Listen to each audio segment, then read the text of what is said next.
Halo,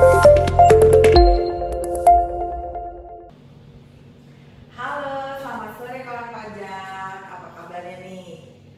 Jumpa lagi kita di dalam podcast tahun 904. Nah, di sore hari ini kita akan membahas materi perpajakan yang terkini dalam podcast kita. Apa itu? Simak terus sampai dengan selesai. Nah, kawan pajak, sore ini kita akan membahas mengenai Korteks.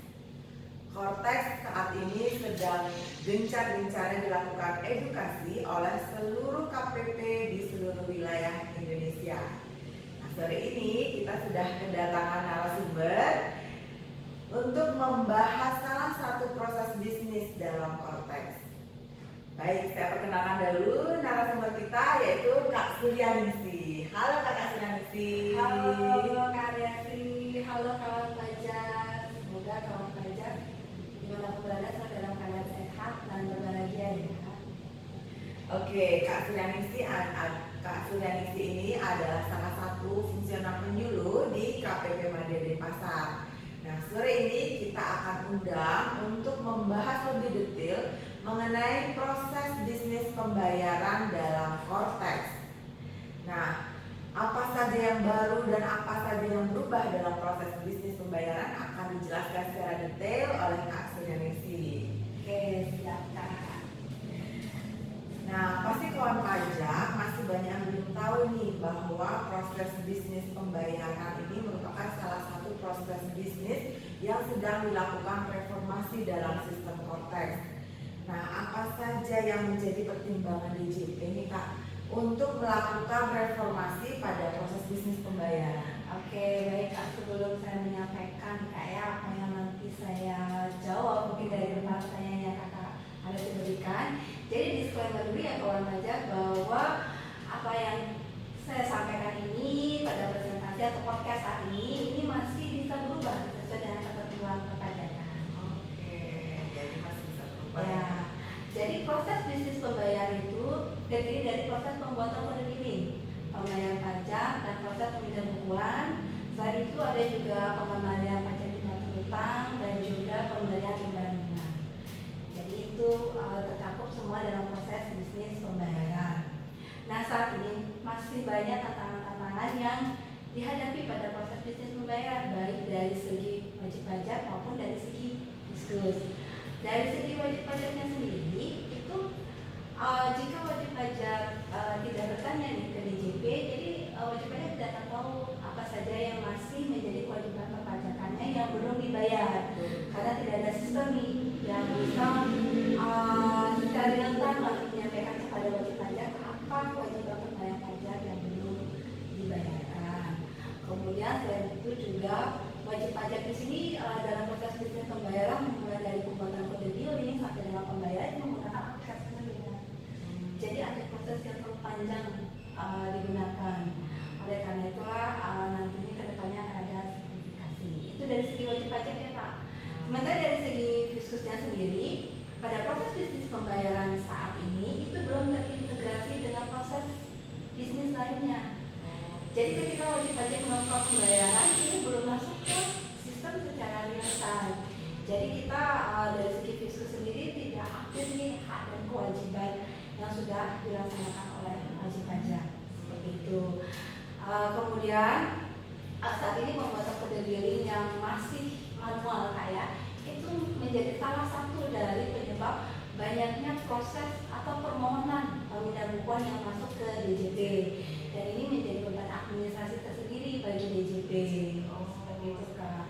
Makanya dalam proses reformasi perpajakan di sini, DJP ini membuat proses bisnis pembayaran yang baru yang lebih mudah, efisien seperti itu nantinya, yang akan diimplementasikan pada Korteks sistem. Seperti itu. Kemudian hal-hal baru apa aja sih yang tercakup dalam proses bisnis pembayaran ini? Jadi banyak ya, ada kurang lebih 5 kalau nggak salah ya hal-hal baru yang ada dalam proses bisnis pembayaran. Yang pertama itu nantinya akan ada kode billing multi akun. Ya, jadi satu kode billing ini nanti untuk beberapa jenis pajak. maupun pembayaran utang pajak sekaligus, beberapa utang pajak sekaligus. Ya kalau dulu kan kita buat utang pajak itu satu ketetapan, satu kode billing. Ya nanti ke depannya ini beberapa utang pajak bisa dalam satu kode billing saja. Lebih seperti itu nanti untuk kode billing multi akunnya. Yang kedua itu nanti kita ada akun deposit pajak juga. Ada deposit. Ya benar Kak. Jadi di sini akan memberikan kemudahan penyetoran bagi wajib pajaknya.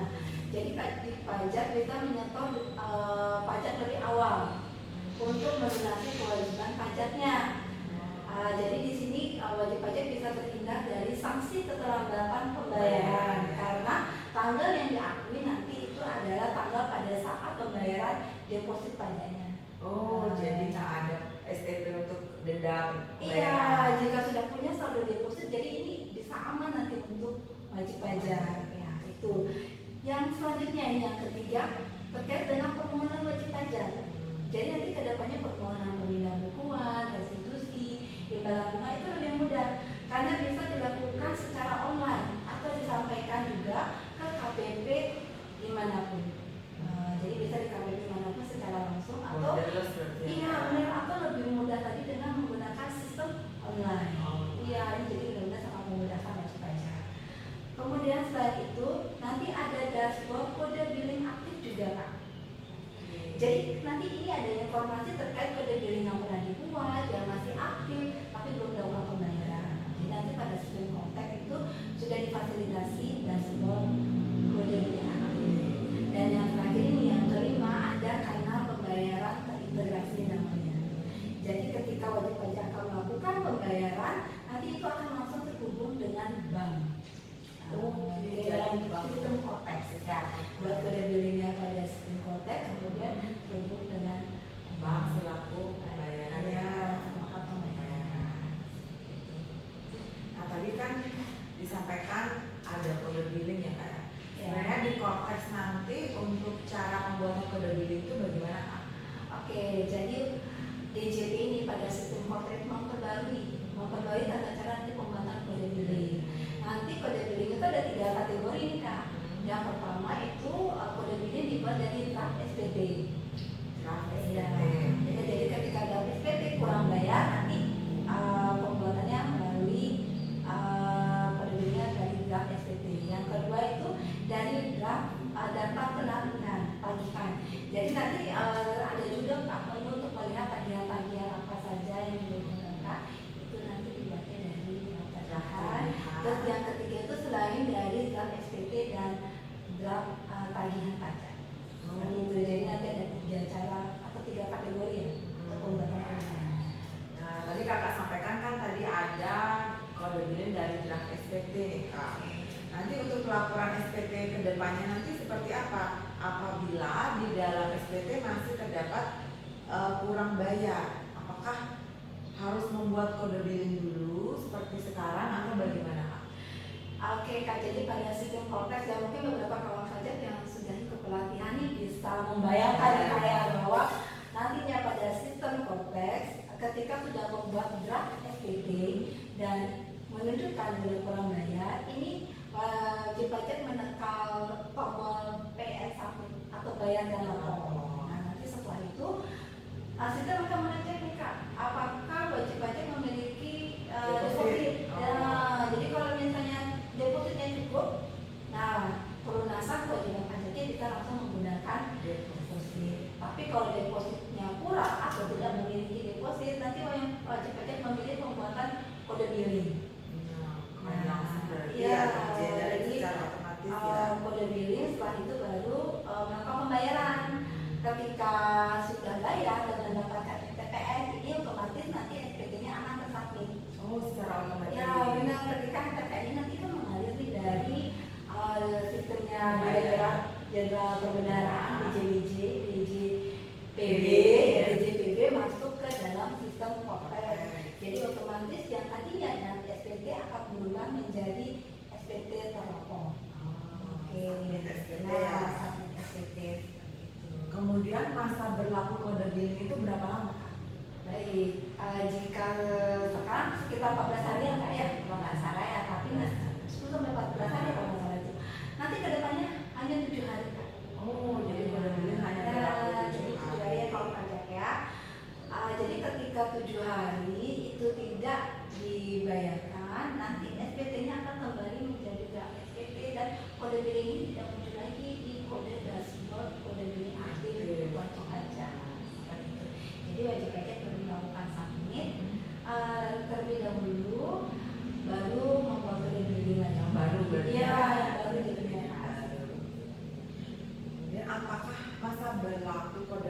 itu Kak sudah diatur dalam peraturan?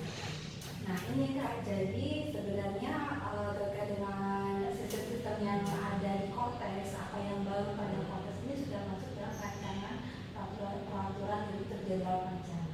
Yang ini nantinya akan merupakan implementasi atau aturan pelaksanaan dari PMK, implementasi dari sistem Cortex itu sendiri. Jadi memang sudah sedang dirancang. Ini nanti tinggal tunggu update aturannya aja. Semua ada beberapa hal baru dan proses bisnis pembayaran kayak jadi ada nanti akan ya. Nah tadi kan kakak bilang ada namanya kode billing multi akun. Iya, Multi nah. akun. Itu cara kerjanya gimana tuh Kak? Jadi billing multi akun itu nanti Kak itu digunakan pada pihak SPT yang memiliki lebih dari satu jenis pajak. Ini misalnya nih SPT unifikasi yang sudah saat ini kawan pajak sudah familiar ya lakukan ya. Jadi dalam unifikasi itu kan ada beberapa jenis pajak KN, yaitu PPh final, PPh pasal 23, 22 maupun 15. Nah ini salah satunya unifikasi dan juga SPT masa PPN. Karena nanti ada PPN dalam negeri, terus seperti KMS yang seperti itu. Nah ini akan dibuat kode pajak multi akun. Jadi setelah contohnya nih Kak ya, salah satunya saya bahas tentang unifikasinya. Setelah wajib pajak itu membuat bukti pemotongan atau pemungutan pajak sudah selesai dan sudah terbit dan diintegrasikan pada SPT unifikasi dan di sini ada pajak yang terutang, maka setelah draft selesai dan ada beberapa jenis pajak yang terutang itu BP kemudian akan mengklik tombol Pay and Submit. Nah disinilah jika WP tidak memiliki deposit atau depositnya kurang, maka wajib pajak ini wajib membuat kode billing. Nah, kode billing yang dibuat ini dah yang akan mengandung informasi terkait dengan identitas wajib pajak, masa dan tahun pajaknya, kemudian mata uang, nominal, kode billing, masa aktif, dan jumlah detail yang mencerminkan jumlah jenis pajak yang terkandung pada kode billing tersebut. Nanti ada detailnya ya Kak? Iya, benar. Jadi dalam proses kode billing itu ada detail apa aja. PPh pasal 23 mungkin sekian, PPh 2 sekian, begitu. Jadi nanti kode billing multi akun ini hanya bisa digunakan pada sistem Cortex. Hanya pada sistem Cortex nanti ya, ketika sistem Cortex ini implementasi nanti ya Pak ya. Baik itu pada SPT normal maupun pembetulan. Ya, seperti itu kan. Jadi sangat mudah ya Pak pajak. Jadi satu kode billing jadi multi akun nanti ya. Nah, kemudian kita ingin melihat nih kode billing yang belum dibayar itu di mana Kak di Cortex nanti? Jadi ada juga di Cortex ya. Jadi ini nanti di bagian dashboard kode billing aktif akan tampil daftar kode billing yang berisi informasi terkait dengan kode-kode billing yang belum dibayar. Nanti ini bisa diunduh, bisa dikirim via email ataupun langsung dibayar melalui bank terpilih nantinya di Cortex. Jadi kita lebih mudah untuk memonitor nih bahwa oh ternyata kita masih memiliki kode billing yang belum Iya, dibayar. jadi nanti dicek aja kode billingnya mungkin secara rutin ya. Kita sedang membuat draft SPT, kita sedang memakai kode billing, jangan sampai lewat tujuan.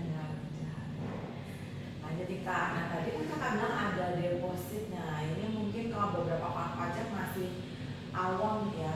Itu nanti cara kerja sistem depositnya itu gimana Kak? Oke, baik Kak. Jadi kan memang salah satu hal baru ya nantinya pada reformasi DJP ini deposit pajak kayak. Nah, ketika wajib pajak ini sudah memiliki deposit pajak, nah nanti penggunaan deposit pajak ini melalui mekanisme pemindahan bukuan secara otomatis by system. Oh gitu. Iya, jadi ketika berangkat SPT, kemudian klik Pay and Submit. Nah, jika saldo deposit yang mencukupi, itu bisa diklik bayar menggunakan deposit. Nanti otomatis akan ada proses pemindahan bukuannya. Seperti itu. Ada juga ada info ya, ada notifikasi. Nah, ada notifikasi terkait dengan pemindahan bukuan otomatis.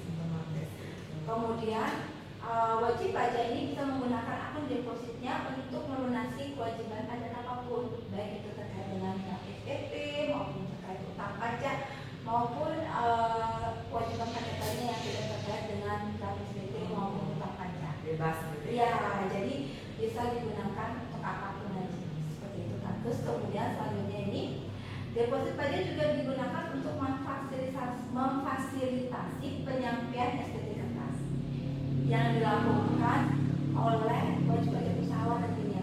Oke, mereka ketika memiliki melakukan SPT-nya bayar, kemudian mereka harus membayar melalui akun deposit. Nanti akan melakukan pemindahan secara otomatis oleh petugas PDDT yang melakukan perekaman SPT. jadi diambil depositnya ya Kak ya. Kemudian pelunasan kewajiban pajak dengan menggunakan deposit ini diakui pada saat tanggal pembayaran deposit, sehingga ini memberikan manfaat kepada wajib pajak untuk terhindar dari sanksi keterlambatan pembayaran ya.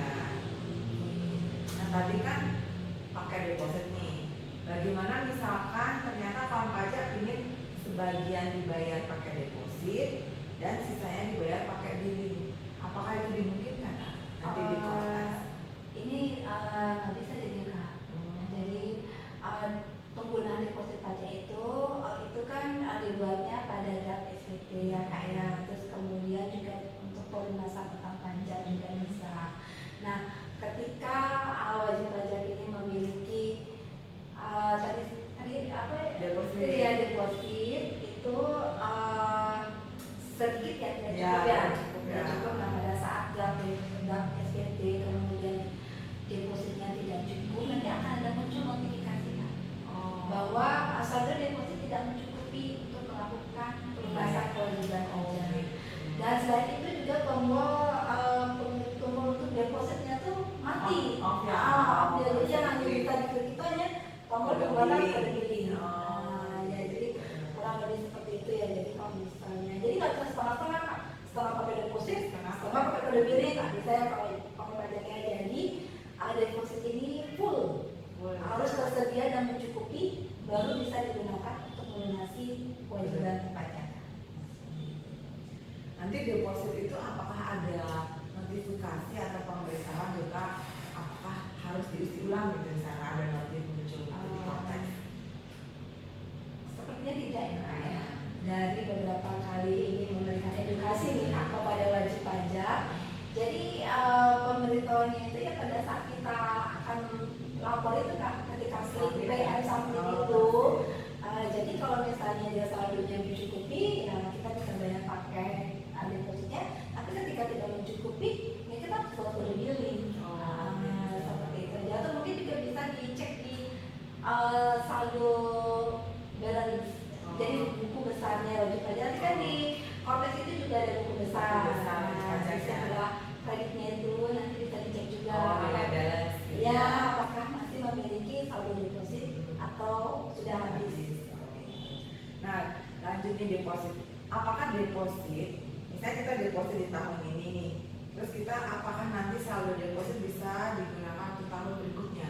Oke, pertanyaan bagus ya Kak ya. Jadi masih awal mungkin yang wajib pajaknya ini gimana nih saldo deposit dari akhir tahunnya, apakah Harus ditarik atau gimana? Tenang wajib pajak. Jadi di sini itu nanti akun deposit wajib pajak itu bisa digunakan untuk tahun pajak berikutnya tanpa pengajuan pemindahan bukuan. Nah, jadi benar-benar memberikan kemudahan kepada wajib pajak. Nah, misalnya kita nih ternyata misalkan kawan pajak mendeposit terlalu besar nih, terus ternyata ingin diminta kembali, apakah bisa juga? Kalau Bisa deposit juga nih Kak. oh bisa Ya, juga. ini kita fasilitasi oleh DJP, jadi kalau pajak tidak usah galau ya, tetap tenang, tetap manfaatkan akun depositnya, dan ketika misalnya kawan pajak ingin menarik, itu bisa dengan mengajukan pengembalian. Ya, jadi mengajukan permohonan pengembalian pajak yang seharusnya tidak terutang. Jadi nanti kita proses sesuai dengan ketentuan dan kita kembalikan ya. depositnya. Tadi kan kakak bilang ada BPOP usahawan itu bisa lapor SPT manual. Nah, jika misalkan dia BP usahawan ini tidak memiliki deposit nih Kak, gimana ini caranya karena kedepannya kita kan pembuatan kode billing SPT tahunan itu tidak bisa lagi pakai billing kayak ini Iya, sekarang benar. ini. Benar. Semua yang dari SPT kurang bayar itu Iya. langsung klik tombol buat kode billing. Iya. Sudah tidak ada lagi di layanan pembuatan kode Kode billing billing. ya khusus untuk yang SPT kurang bayar. Sementara untuk wajib pajak usahawan ini wajib pajak orang pribadi usahawan kan ini masih diperbolehkan ya Kak ya melakukan SPT dengan menggunakan KRAS. Jadi di sini WP usahawan ini harus memiliki akun deposit Pak. Akun Jadi, deposit buat buka akun kontak ya Pak? bukan harus memiliki deposit maksudnya. Ah. Jadi dia membuat kode billing deposit. Kode billing deposit. Ya membayar deposit lah. Itu minimal sejumlah kurang bayar yang tercantum pada SPT. Ya, jadi nanti ketika ini kan SPT akan dikirim ke UPDDP langsung Kak ya. Jadi ketika nanti petugas UPDDP itu merekam SPT-nya, dia akan ngecek bisa apakah WP ini memiliki saldo deposit tidak. Jadi pembayaran dengan menggunakan kode billing deposit. Nah, kalau misalnya punya, nanti petugas UPDDP akan melakukan pemindahan uang secara jabatan untuk melunasi SPT tersebut. Jadi nanti teknisnya ke depan seperti itu. Jadi memang tidak difasilitasi untuk pembuatan kode billing Kayak gitu aja ya. kayak SPT ya. Kalau SPT kurang bayar. SPT kurang bayar. Kemudian nih, misalkan kawan pajak mengajukan pembetulan SPT nih Kak. Nah, status SPT ternyata masih menunggu pembayaran. Itu gimana tuh Kak? Nah nanti ke depannya ini kan ketika draft SPT sudah jadi nih Kak, kemudian BP memilih klik PX ada lapor kode billing terbentuk, di mana kode billing ini kan memiliki masa aktif selama 7 hari 7 hari. lagi ya? Ya, jadi harus menunggu 7 hari ini. Oh gitu. Iya, Dulu 7 hari 7 sampai hari. hangus. Ya sampai masa berlakunya ini Sudah tidak berlaku ya. Baru di sana SPT akan kembali menjadi draft. SPT menunggu pembayaran akan kembali menjadi draft SPT. Nah, setelah itu baru bisa dilakukan Pembetulan. Oh, ada masa 7 harinya dulu ya? Iya benar. Jadi seperti itu yang kawan pajak ya untuk nanti ke depannya bagaimana sistem konteks ini berjalan ya terkait dengan SPT. Oke. Nah, kawan pajak, bagaimana sudah semakin jelas kan tentang proses bisnis pembayaran dalam sistem Kortex nanti ke depannya. Dengan penjelasan detail tadi dari Kak Suryaningsi, tentunya kita akan semakin mengerti dan paham bagaimana sistem Kortex akan melakukan reformasi proses bisnis pembayaran ke depannya. Baik, terima kasih baik Kakak Kadek Suryaningsi sudah memberikan penjelasan yang sangat detail tentang implementasi Kortex ke depannya. Nah, kawan pajak, jangan lupa tetap like and subscribe podcast YouTube kita di Direktorat Jenderal Pajak di KPP Madya Denpasar, dan ikuti terus dan follow akun Instagram kita @pajakmadyadenpasar untuk mendapatkan informasi-informasi terkini tentang perpajakan. Sampai jumpa pada podcast kita selanjutnya. Selamat sore kawan pajak, tetap sehat dan semangat. Pajak kuat, Indonesia maju. Terima kasih kawan pajak, selamat sore.